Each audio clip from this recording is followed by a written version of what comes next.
Assalamualaikum warahmatullahi wabarakatuh. Kami dari kelompok 4 akan mempresentasikan tentang hakikat filsafat dalam pengembangan ilmu. Sebelum kami membacakan materi, kami akan membacakan dulu anggota kelompok kami. Yang pertama, nama Aris Sutikno, NPM 1903012006. Kedua, nama Ahmad Mahmudi, NPM 1903011006.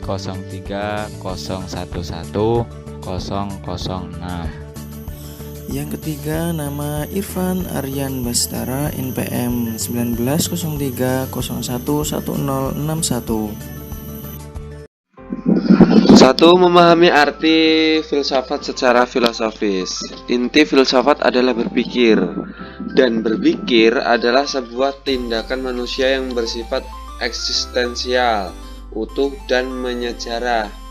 Meskipun demikian, usaha mendekati arti filsafat secara filsafati atau filosofis bukan sekedar mengandaikan sebuah pengertian yang langsung dan lurus. Sekurang-kurangnya terdapat sebuah peta pemahaman yang luas dan berliku-liku di dalam upaya memahami arti filsafat itu sendiri secara filosofis. Filsuf rasionalis akan mendekati arti filsafat itu dari sudut rasio. Menurut mereka, filsafat adalah sebuah proses berpikir rasional, baik dalam rangka mengembangkan pemikiran-pemikiran yang bersifat spekulatif atau teoretis, maupun praktis teknologis atau praktis. Filsuf spekulatif di sisi lain memandang filsafat sebagai upaya spekulatif untuk menyajikan suatu pandangan sistematis dan lengkap tentang seluruh realitas.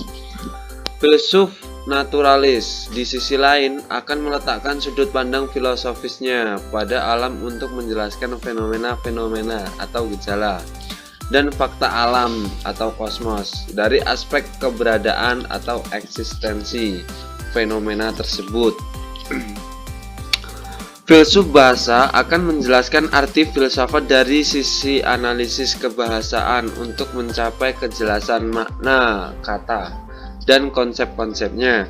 Para mistikus dan futurolog atau peramal akan menunjukkan pada arti filsafat sebagai kemampuan membaca logika alam atau tanda-tanda untuk menentukan atau meramalkan arah kecenderungan hari esok. Filsuf kritis akan memandang filsafat sebagai sebuah penyelidikan kritis atas realitas atau pengandaian dan pernyataan-pernyataan yang diajukan oleh berbagai bidang pengetahuan. Filsuf idealis sebaliknya akan mengartikan filsafat sebagai hal yang ideal yang terlepas dari hal yang real atau nyata.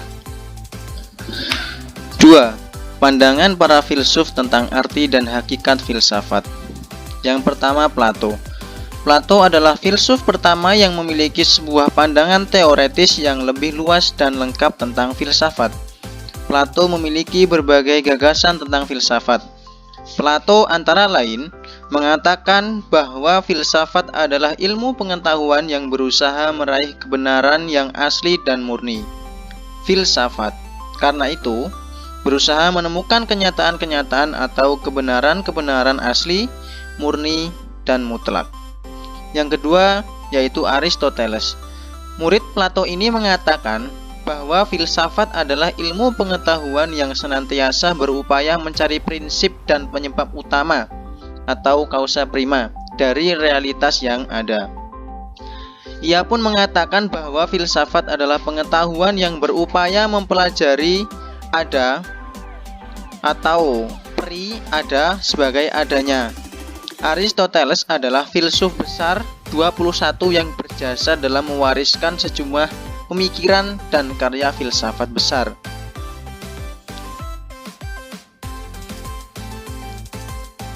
Yang ketiga, René Descartes. Descartes adalah seorang filsuf Prancis yang memelopori lahirnya sejarah filsafat modern dengan mengembangkan aliran filsafat rasionalisme. Descartes dengan rasionalismenya hendak menegaskan sebuah pendirian filosofis bahwa inti dari filsafat itu adalah rasio itu sendiri. Rasio atau pikiran bagi Descartes merupakan dasar bagi segala klaim atau tuntutan kebenaran, kesohihan atau keabsahan, ketepatan atau validitas, dan objektivitas filsafat itu sendiri.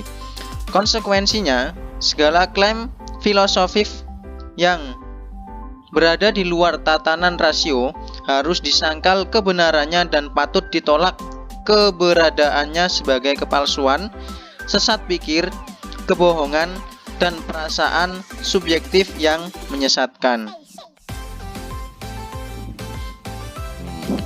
3. Memilih perbedaan pendapat di kalangan filsuf tentang arti filsafat. Inti filsafat adalah usaha manusia dengan pikiran, pengetahuan, maupun nilai atau cita rasa kemanusiaannya untuk mencari serta mendapatkan dasar pertanggungjawaban pikiran tentang realitas yang sesungguhnya. Baginya, realitas atau penampakan fisik, pandangan, teori, keilmuan, norma adat, tradisi, ideologi, dan ajaran atau keyakinan apapun harus dipahami secara luas atau ekstensif. Untuk ekstensial, mendalam atau intensif, dan hakiki (esensial). Inti filsafat itulah yang mampu membimbing orang guna mendapatkan sebuah pertanggungjawaban yang kuat mendasar tentang realitas dimaksud. Sehingga tuntunan (klaim kebenaran, objektif, validitas, dan kesahihannya pun akan mampu bertahan dalam menghadapi ujian kritis tentang zaman. Para filosof berusaha mencari dan mengungkapkan hal dimaksud dalam rangka menolong tugas-tugas kemanusiaan bersama, agar dengannya manusia memperoleh pegangan di dalam upaya membangun hidupnya. Yang keempat, memahami berbagai latar pemikiran tentang arti filsafat dalam pengembangan pemikiran, pengetahuan, dan ilmu. Berbagai latar perbedaan pemikiran filosofis tentang arti filsafat pada dirinya mengandung berbagai tuntunan (klaim kebenaran). Dalam pengembangan pemikiran, pengetahuan, dan ilmu, orang tentu memiliki perbedaan sesuai pembatasan sudut pandang maupun minat akademisnya yang berbeda dalam memahami setiap objektif pemikiran. Perbedaan mana adalah sah dan penting untuk melakukan pendalaman analisis dan pembuktian-pembuktian dengan perangkat metodologis maupun alat analisisnya yang khas untuk mengungkap hal-hal yang sifatnya detail tentang hal dimaksud. Masing-masing tuntunan atau klaim memiliki kebenaran dan keabsahan pada dirinya masing-masing, sejauh diterima dan terbukti kebenarannya dalam bidang keahliannya. Kenyataan tersebut menunjukkan hakikat kekayaan pemikiran, pengetahuan, dan ilmu dalam mendekati hakikat realitas secara sempurna. Kebenaran ilmu-ilmu empiris seperti biologi, fisika, atau geografi memiliki kedudukan yang sama dengan kebenaran ilmu-ilmu normatif seperti 2. Itu ilmu hukum atau etika.